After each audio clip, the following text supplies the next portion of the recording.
Hello, Stratters. It's CreepEvee back again. I survived Irma, so I am here. I did lose power, so I'm a little bit behind. And as you can probably tell by my voice, I am a little bit sick today, so I'm running a little bit behind. Am struggling a little bit as far as making these with my voice as it is, but we're pushing through because I care about and I love you people, so we're gonna make magic happen today. Um, I did lose power for a little bit, but overall the storm wasn't too bad for me.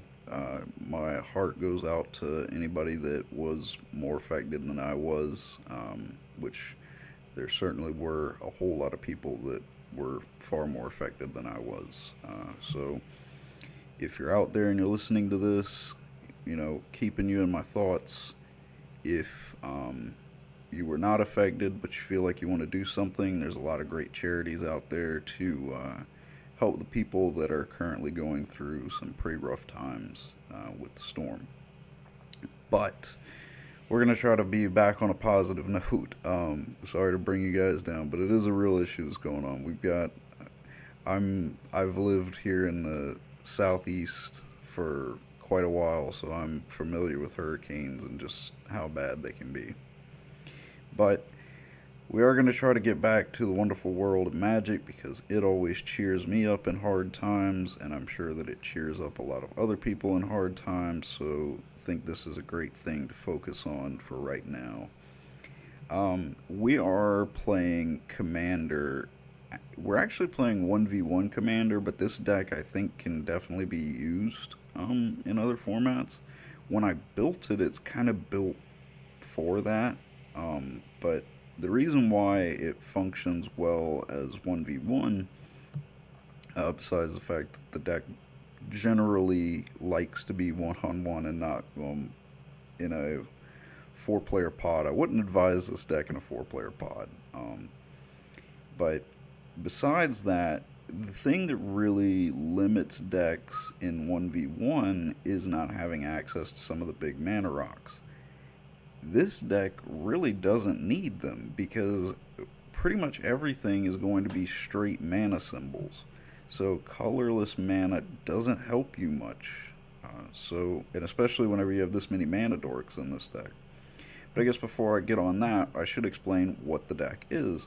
We are playing Seton Croson Protector. Now I chose Seton this week because I looked back at some of the videos that I've made and I realized I really haven't done much with green on this channel in the whole time that I've been here, and green is my favorite color in Magic. So let's get right down to it. I was thinking about doing like Golgari or Gruul, but I was like, no, we haven't done green, so we got to do pure green. And what could be more mana dork based than Seton? Now, Seton doesn't see a lot of play, but he's super dangerous. Like I've come to realize because there's a lot more players on Magic Online that play him, and I've come to realize just how frightening he can be because he is lightning fast. Once you get him out, like the deck just dumps out its hand as long as you get to your acceleration, which is very easy to get to in this deck. We're just going to play nothing but mana dorks because Seton is a mana dork himself. So his ability is to tap an untapped druid that I control, or that you control, depending on who's playing this deck. The owner of the deck's control. I don't know why I'm making this needlessly complicated. And you add one green to your mana pool. So you're turning any druid into a mana dork, despite the fact that a lot of them already are. So the two things to keep in mind about this ability.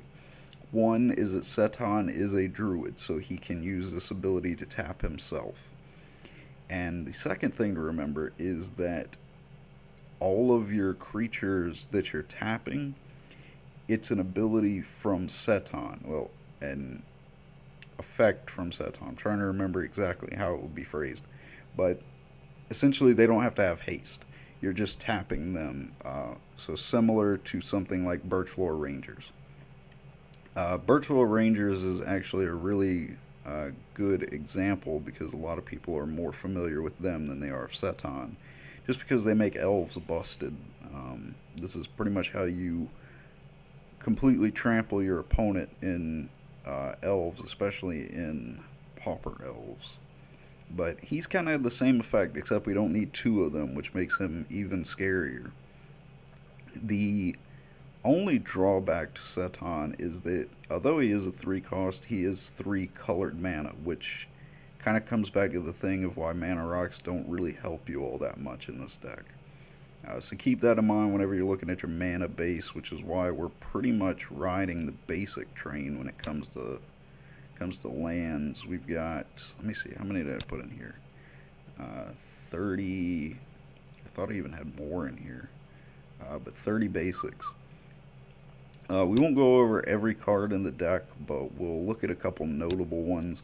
Really, the drawback to this deck is Craterhoof Behemoth is your win condition, which is why I'd say don't play this in 4-player pods, because he's pretty much your only win condition. And once you do the Craterhoof play, you're pretty much done, which is why trying to take out 3 other opponents is not really going to work for you. You do have cards like Azuri, which can definitely get a lot of things going, considering that most of your druids are elves. But really, the Craterhoof is pretty much your way to win. There's definitely some ways, like you're putting out a ton of creatures, so you can win with, just swinging out, but generally that's not a strategy to bank on with this deck. So we're pretty much counting on Craterhoof to make it work. Uh, Green doesn't have a whole lot of ways as far as counter spells to fight off other counter spells, so it's going to be difficult to make him survive. So keep that in mind as well. But the fun thing about this deck is I built the whole thing for I think like 20 ticks, and I threw in a few foils, so probably you could get it potentially under that, because a lot of these creatures are not considered good by themselves. Druids, they're good as far as like some of the basic mana dorks like Elvish Mystic. But as far as other druids, sometimes they're really obscure. Like some of them I kind of had to pull for. There just weren't quite enough really good ones to nail it down. Like Village Elder. Not a very good card. You can get him super cheap because, you know, common from Visions that, well, I mean, Mirage that really doesn't do anything. Uh, your expensive cards are things like Glimpse of Nature and Worldly Tutor, but you can't really live without these cards in this deck. Um, but I think that's most of it for the major players of the deck. I mean, you have goofy things like Recycle, which has some awesome art, but it just makes it explosive. Dual Nature makes it explosive. Um, Collective Unconscious, things like Shamanic uh, Revelation. We're going to try to accelerate our draws very heavily. Things like Zendikar Resurgent. We want to draw a lot of cards so that we get to what we want.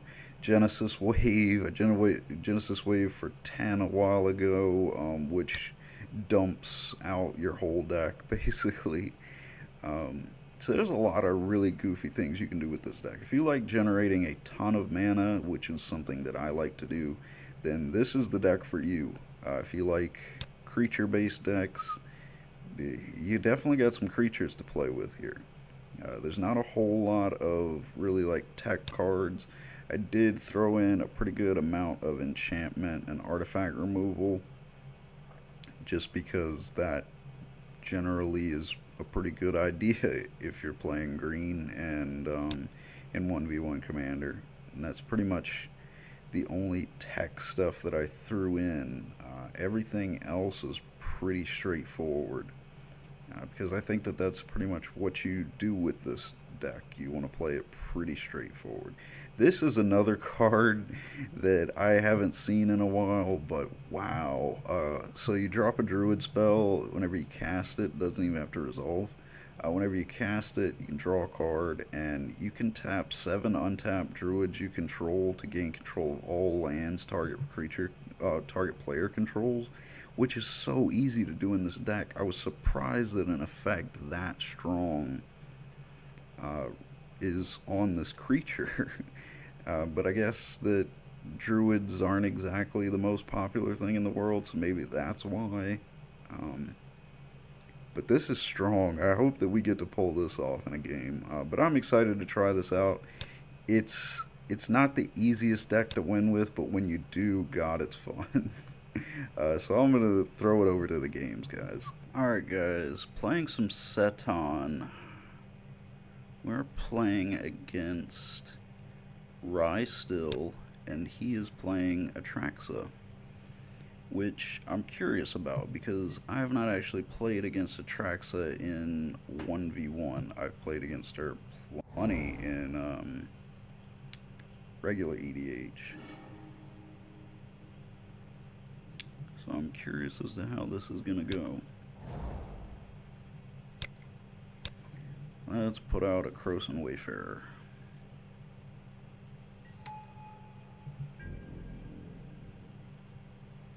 Croson Wayfarer is a weird one, but I actually really like it in this deck.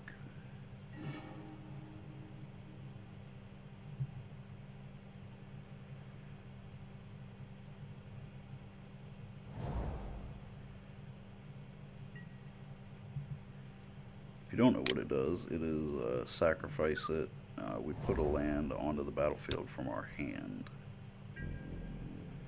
So kind of a fun little card.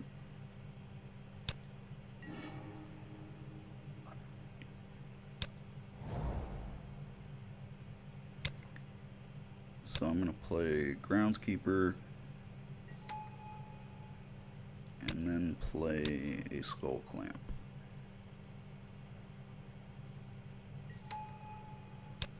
And then swing Wayfarer.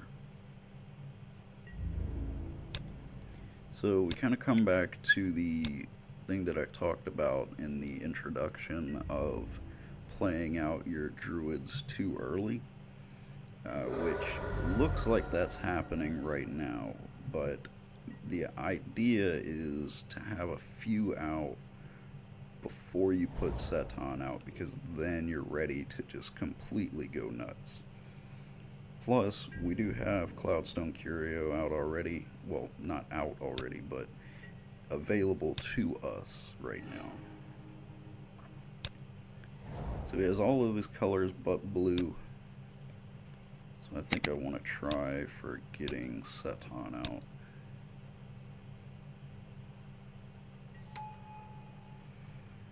And then we'll use Seton to tap here, tap here. Well, actually, let's undo that. We'll use Seton to tap himself because he has Summoning Sickness. We'll play Hope Tender. We'll use Hope Tender to attach Skull Clamp to Hope Tender, and then swing with Groundskeeper. It's what we in the business call maximizing damage. You may have heard of it. So I did want to talk about one card that I almost put in this deck but decided not to, and that is Coat of Arms. Basically as an alternate win condition to, what is the word? Craterhoof. Because Craterhoof is kind of a one and done thing, and that's pretty much our only win condition. So I was thinking about that because if we get enough druids out, but it just didn't seem worth it to me, but I could be completely off on that. Quickly, if you don't know what Atraxa does, get out from under the rock that you've been living under. But Atraxa has Flying, Vigilance, Death Touch, and Lifelink because she's a broken card. I shouldn't say that. She's not broken, but she's pretty ridiculous, to be honest. But essentially, you have all of that going on, and she proliferates at the end of her turn, well, of that player's turn. I don't want to play the Arbor Elf yet.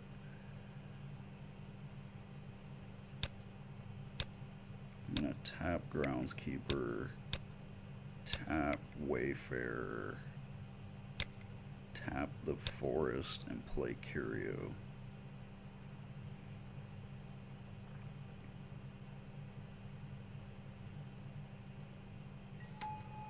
And then I'm just going to attach the Mantle to Seton. The cool thing about Umbra Mantle is the 2/2 boost. I think it's 2/2, or is it 2/1? No, it's 2/2. So you get the 2/2 boost every time you do the untap effect.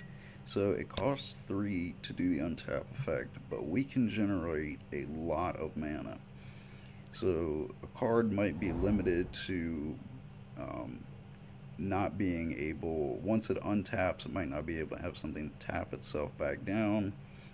But Seton does, in the fact that he can just use his ability, and then that pays for one of that.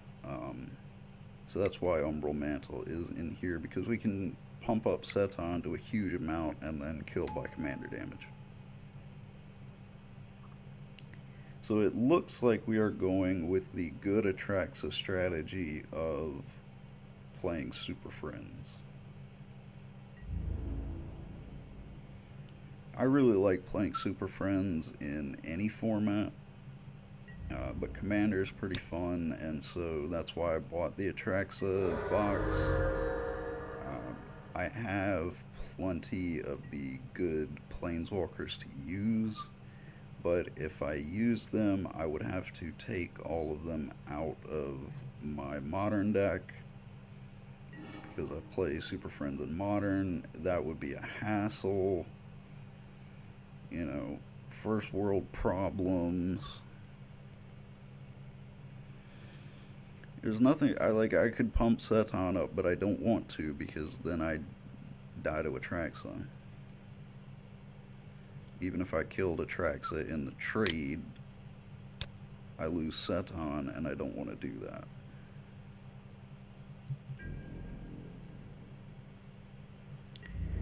So the reason why I don't want to do anything here is because Elvish Mystic and Arbor Elf kind of form a core with Cloudstone Curio of them coming in and providing mana to cast the other one, yada yada yada, and creating that bouncy castle of fun. I don't know whether it's all that fun, but it is a bouncy castle.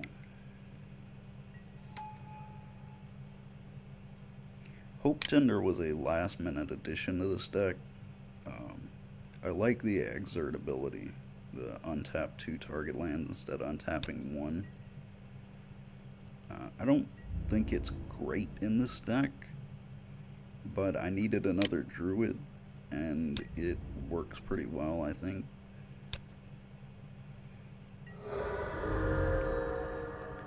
Some more Atraxa damage. More life that he gets, and more Kiora getting bigger. And he selected Seton for us to not be able to do damage, so we couldn't use Seton if we wanted to.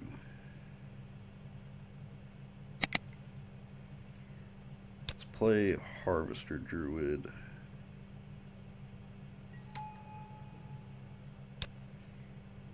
Not going to use Curio.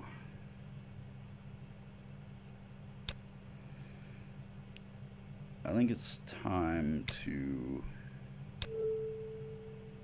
well, before I do that, let's actually, well, tap and untap Druid. attach here, I think, is the play for right now. And draw 2. Because we gotta do something here. That doesn't really... Well, Vizier could do something for us. Theoretically. So let's tap, tap, tap to play Vizier. Unfortunately, Vizier is not a druid, but the pretty sweet and spicy thing about him is being able to cast off the top of the deck, because we do want to dump out our cheap mana dorks. So he does synergize pretty well. Let's go ahead and tap these guys to play Priest of Titania off the top.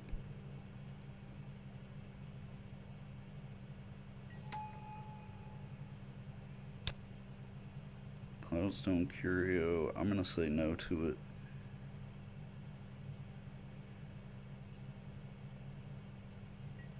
And I'm going to cast an Elvish Mystic, because now I feel okay with doing it. Because we actually have things going on. Well, do I want to do that, or do I want to kill something and draw off a Skull Clamp? I think I just want to go ahead and cast... Let's just cast Elvish Mystic. I could actually then tap Elvish Mystic, play Arbor Elf,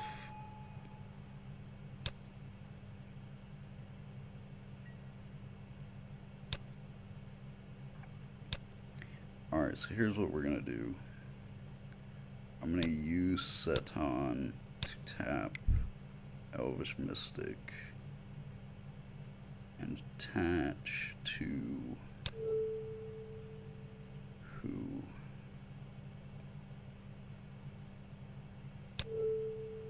I'll attach here. I don't necessarily want to give up the sack and put out a thing guy.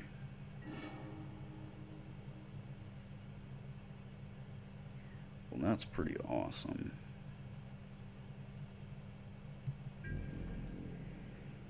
Oh man. If you don't know what Slate of Ancestry does, it's an artifact, 4-drop, and it taps for 4. You discard your hand and draw a card for each of a selected creature type that you control. Obviously we would call Druid, and we would draw 1, 2, 3, 4, 5 as it stands right now, but we can certainly get more out on the board. Sylvan Scrying is actually going to be huge for us, because we're going to search out our temple of something that I can't remember.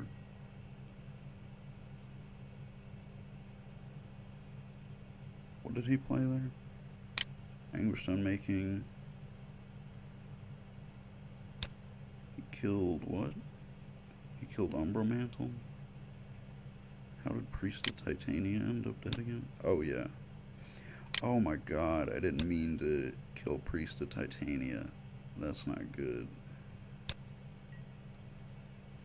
Because she's like Value City. It'll be okay. I thought I was killing something else with the Skull Clamp.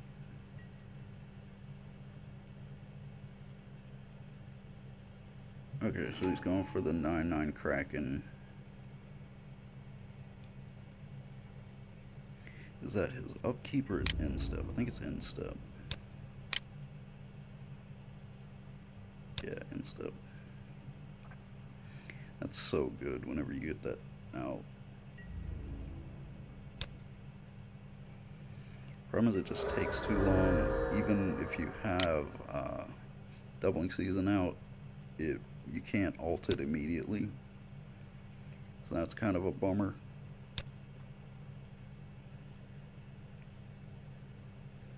But when you get it out and you have Doubling Season out, you're getting 2 9/9s. Just a really good time. What was that? Vindicate? What did he hit? Oh, my Skull Clamp. That's fine because at this point, like, I don't think we need Skull Clamp anymore. I mean, it would be good to have, but I think we can do without it at this point. Okay, so we're going to start off with Sylvan Scrying.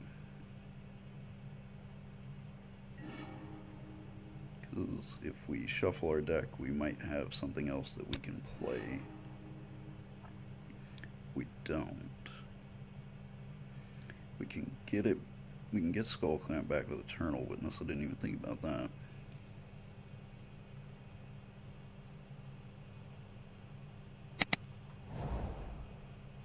Let's go ahead and play it. I don't want to bounce a land.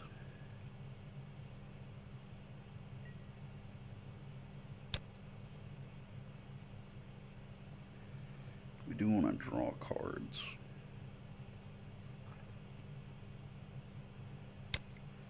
Let's play Arbor Elf.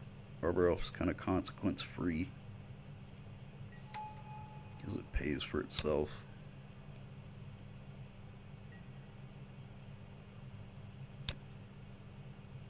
Right now I'm actually just dumping my hand. Well, I guess we don't have to do that. We can do it this way.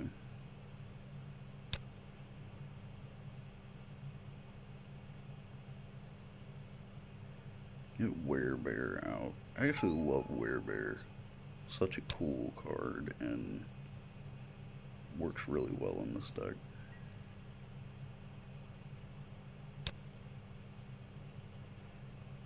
Alright, so now we start tapping creatures.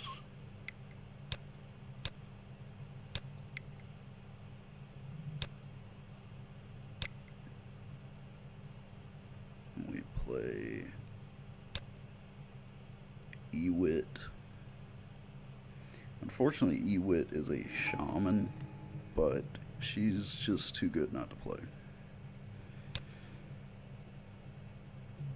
So the thing that we could do here is we could bounce Ewit and get more stuff, but I'm fine with Ewit just getting the Skull Clamp,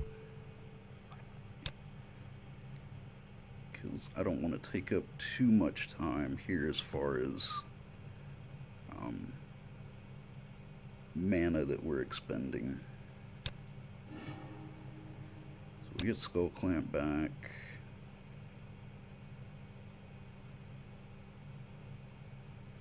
Because we have to keep in mind how long we can go before we actually have to tap Nykthos Shrine, which I think we actually have to tap it now.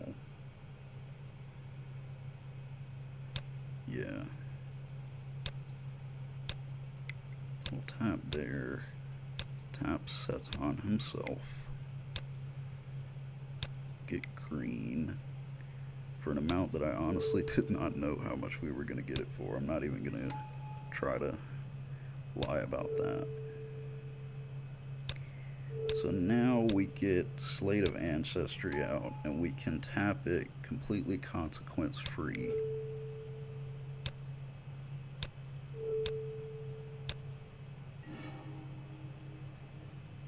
Is it for a specific type, or is it just each creature? Okay, it's each creature. Alright, so now we have Glimpse of Nature. We can start to break the game. So here's what we're going to do.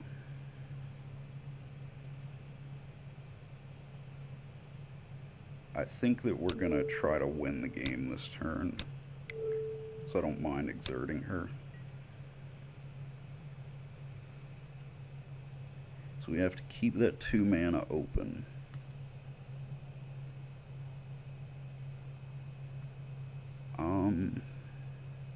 I think we just need to go ahead and tap it for that. Alright. I want to play this for sure but I want to play Glimpse of Nature first, then play you, because now we're gonna draw the living heck out of our deck.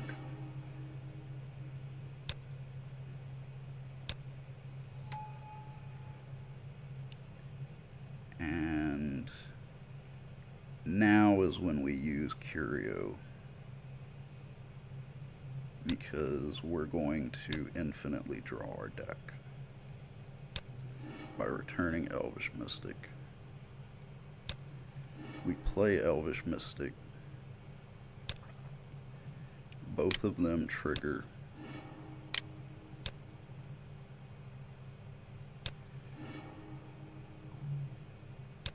We put Elvish Mystic back into our hand. Well, we play it again.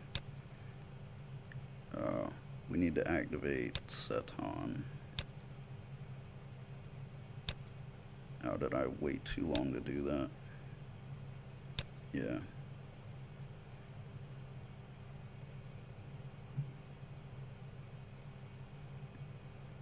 Oh yeah, it has to be one that shares a type with Elvish Mystic.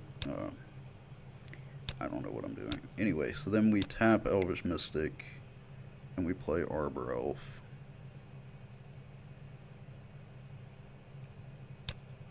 Arbor Elf will then do that.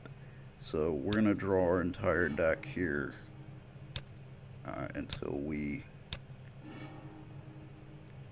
get to what we need, which could be a whole assortment of things. With Vitalize, we just pretty much can cast anything at this point because we're going to be able to play out a whole lot of stuff now that we're drawing Vitalize. But we're not going to play Vitalize quite yet.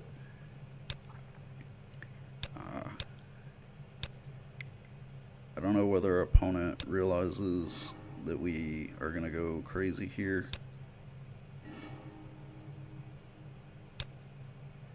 Trying to think if there's anything that we could play that would definitely indicate to him that we are winning the game here.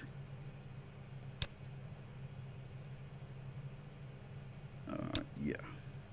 Get Arbor Elf. I mean, I don't say that we're definitely winning the game. They come in tapped, okay.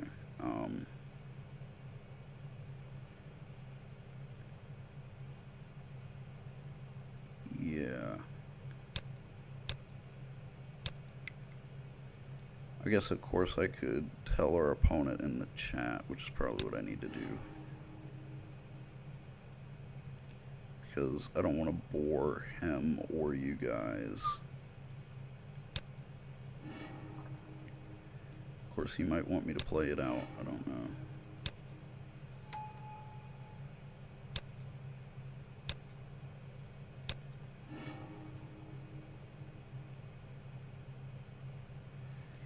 Alright, well, I'll give him the opportunity just to save him some time and you guys.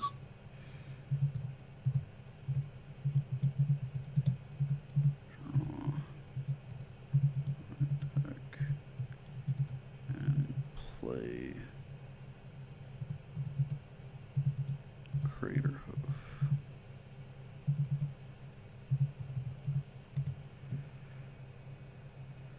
So he does have blue mana, so of course he could have a counter for this. So I'm certainly not just saying that I've won the game, but kind of just indicating to him that if he has a counter, then of course, well, if he doesn't, then it would probably just be easier for everybody involved.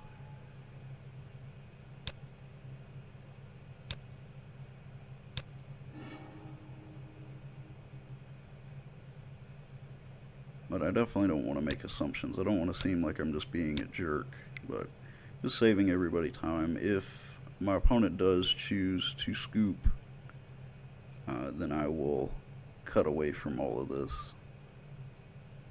Did I do something wrong there? Do I have... Where's Elvish Mystic? Is he still in my hand or is he on the board? Well, I guess we'll just go ahead and play this. Oh yeah, he is in my hand. It's just my hand is huge right now.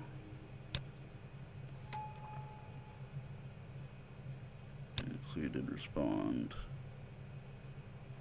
Alright, so I assume that he does indeed have a counter.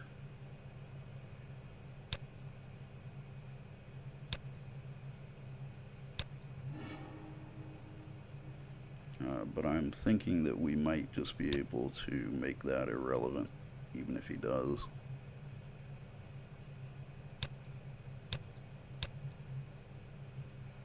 And what I mean by that is, I think what I'm going to do is get to a point to where I have haste, which is, I'm trying to remember the name of the spell, but it's a 1-drop enchantment, and essentially I'm going to be able to give all creatures haste, including his, but that doesn't really matter. I do have to consider time, but I do need to get to that. I do have a way to untap all of my creatures,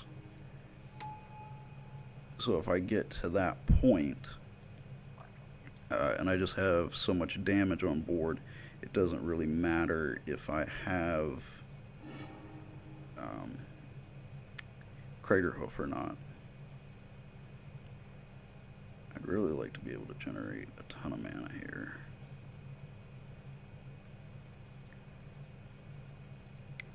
But if this gets too monotonous, then I will cut away from this.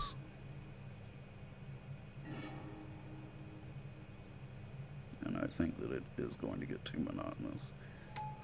That'll let me actually search for Craterhoof.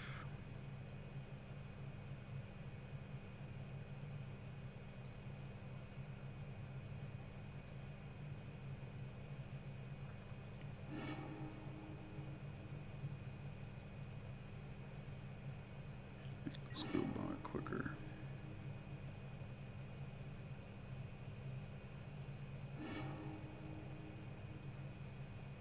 Alright guys, so our opponent did end up scooping it up. I didn't draw my entire deck. I drew quite a bit of it. Definitely a good bit of it. But our opponent did see what was going on. I was going to cast my whole deck. I was going to untap everything. And then I would essentially have the option of playing Craterhoof. He could, of course, counter Craterhoof. I already had my... I cannot remember the name of the 1-drop enchantment. Let's actually look. But I had that out. Where are you?